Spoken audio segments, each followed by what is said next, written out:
Breaking news today. Please subscribe and then check notification box to get all breaking news alerts. After much anticipation of the November 4th revolution being threatened by the left, George Soros, Antifa, and the left wing have only weakened after their weekend plans turned out to be quite a dud. As videos emerge of the events, it is far from frightening, it is embarrassing, and we have the footage to prove it. About 3 weeks ago, George Soros transferred over $18 billion to one of his leftist firms, the Open Society Foundation. Earlier this week, some of the funds were starting to be used in the form of a full-page ad in the New York Times, which cost around $150,000, to call for a revolution to end the Trump/Pence regime.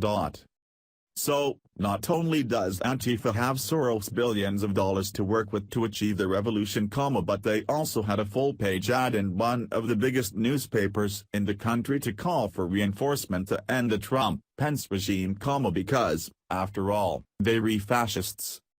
The irony in that, if Trump and Pence really were fascists, none of these people would be able to put a full-page ad in the New York Times, calling for a communist revolution.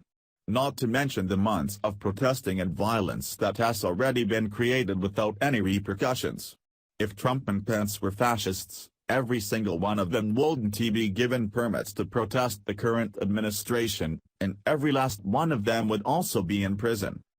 When Saturday, November 4th came, no one was really sure what to expect.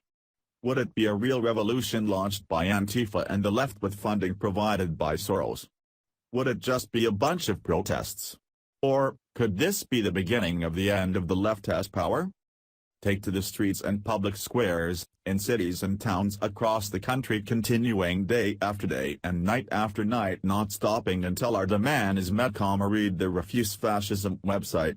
This nightmare must end, the Trump-Pence regime must go.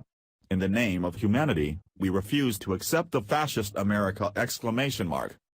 Here is the full list of cities where Antifa and leftists launched their revolution on Saturday: Akron, Atlanta, Austin, Boston, Chicago, Cincinnati, Cleveland, Falmouth, Massachusetts, Honolulu, Indianapolis, Los Angeles, Miami, Minneapolis, New York City, Philadelphia, Pittsfield, Portland, Salem, San Francisco, Seattle, Tucson.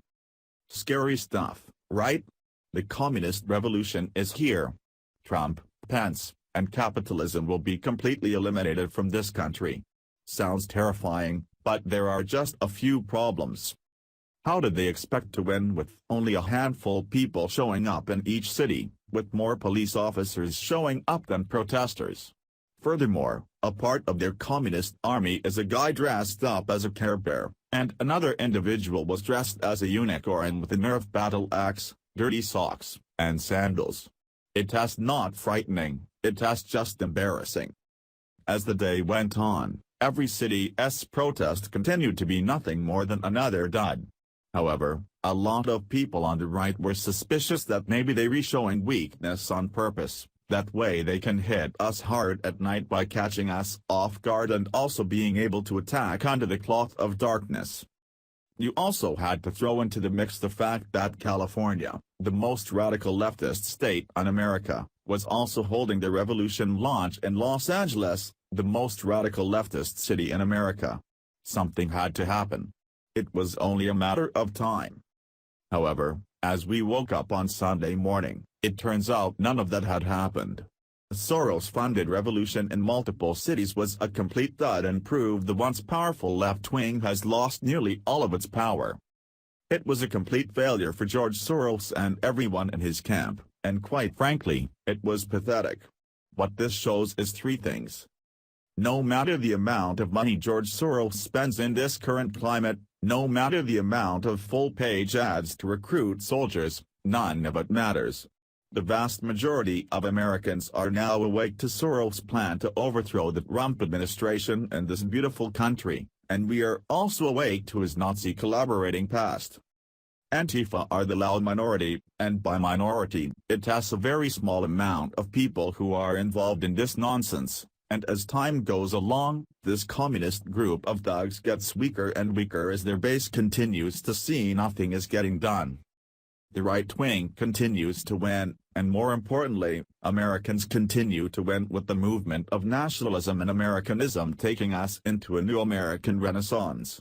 It has become ever more clear that we are arriving into a new age in the United States that could potentially last up to 300 years.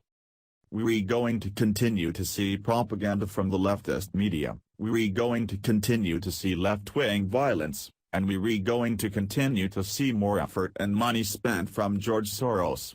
They're not going to give up this country without a fight, and they'll fight until the wheels fall off. However, they're lying if they say they're not panicking because they know that the US is going back into the hands of Americans. So carry on, fellow patriots. Losing is the only option Soros and the left have now if we don't let up. Share the story and leave a comment by clicking one of the buttons below. Follow us on Facebook at Mad World News.